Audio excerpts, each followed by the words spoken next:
Chapter 11, verse 1. Spirit of God alights upon the twig of the shoot that grows from the stump of Jesse. It's a stump because the ancestral tree of Jesse, who is the father of King David, has been cut down. God banished the line of the kings of Judah when Babylon destroyed the temple and deported them to Babylon. The last king, Jeconiah, he just told him, no descendant of yours will ever rule on the throne of David, from the throne of David over Judah again. And that's what the stump is. A shoot grows out of it. That's a different line of descendants we don't know anything about. David had many, many children. And from that particular branch or shoot,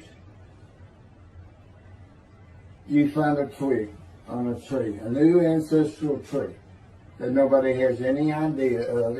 No man can prove who he is by saying, here's my ancestry back to King David. And the proof of it is not there. I mean, that's just common sense. You got to have a description of it, and God continues using ancestral tree metaphors in Isaiah 53.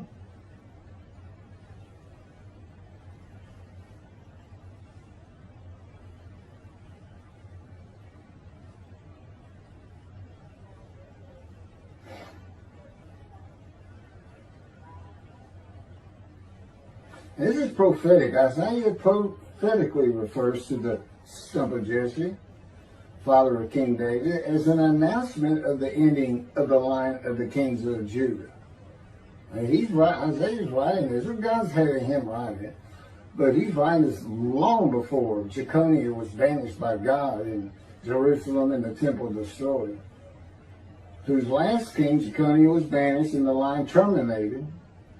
The line of the kings of Judah is the ancestral tree of David, forbidden to ever rule in Judah and Jerusalem. The tree fell, leaving a stump. It is the line of heirs in the first chapter of the book of the New Testament of Christianity, of the Holy Bible. We start out with the banished ancestral tree in the Christian Holy New Testament. That's where we start. You got to go past the book they stole and call their own, and then give it no meaning and call it an Old Testament. Let's just delete it and take it out. It's got no business with the New Testament. And who is that line? Why do we start there? It's the line of Jesus Christ. The kings, the line, God no longer wanted. That's where it starts. God did not banish this line of Jesse of the kings of Judah until long after the death of Isaiah. God knew in Isaiah's time that the line of the kings of Judah would be taken into exile and his temple destroyed.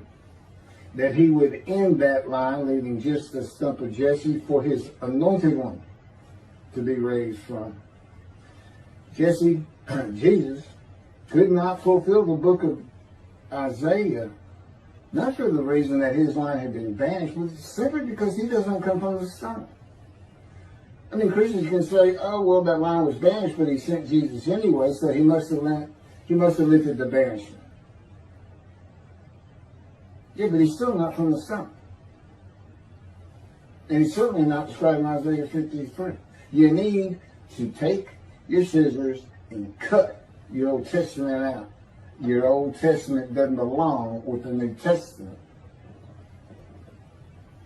There is no Jesus in it. He didn't do anything in it except he took some parts that the Jews expected,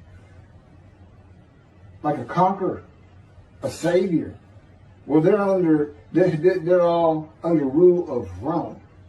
Jesus takes one prophecy and says, all the prophets say of me, using your Old Testament Christians, all the prophets say of me, I shall ride this ass into Jerusalem. And the prophecy he's quoting, the next verse is verse 10. Zechariah chapter 9, verses 9 and 10. And he says, and there the Gentiles will scourge me, spit on me, stake me, and kill me, but on the third day I shall rise. All the prophets, Jesus. Well, let me see. I got 20 right here. Right, Christians? You've got 20. Open them up. Open them up and see if he's telling the truth. Now, back when Christianity got started, nobody could do that. That's why it got rolling in such a ridiculous concept. God made a human sacrifice to you, the Son, so you don't have to obey his laws. And he left the Jews because they sinned too much. Well, why did you have to have somebody sacrifice for you to be free and righteous and free of your sins? You weren't sinners when God said, I can't take the Jews anymore? Oh, I think you weren't. Yeah, I don't think so. And guess what? No Jesus ever died for your sin. There's not a Gentile out there that's not responsible for his sins and will not be in righteousness and will not be in right standing. And there's no way you ever are going to go to the Jewish heaven. God says, I'm making a heaven where the name Israel shall endure. If you want to see heaven, if you want to find forgiveness, if you want to fall under the written forgiveness God brings with him in the day of the Lord, which is today, according to Jeremiah 31, then you're going to have to convert to Judaism. You're going to have to become a Jew. And guess what? God would say, back at you. You go to my people and try to force them to convert to Christianity, a pagan sect of human sacrifice. Back at you. And you know why he says that? Because he tells his people in chapter 51 of Isaiah, which leads into the description of the righteous servant in 52 and 53. I'm taking my cup of wrath, my bowl of reeling from you, and I'm passing it to those who told you to get that on the ground and walked all over you. They were the you Christians. You took the book. You told them they don't know how to read it. You told them it's prophetic of Jesus Christ, a false idol, a false God.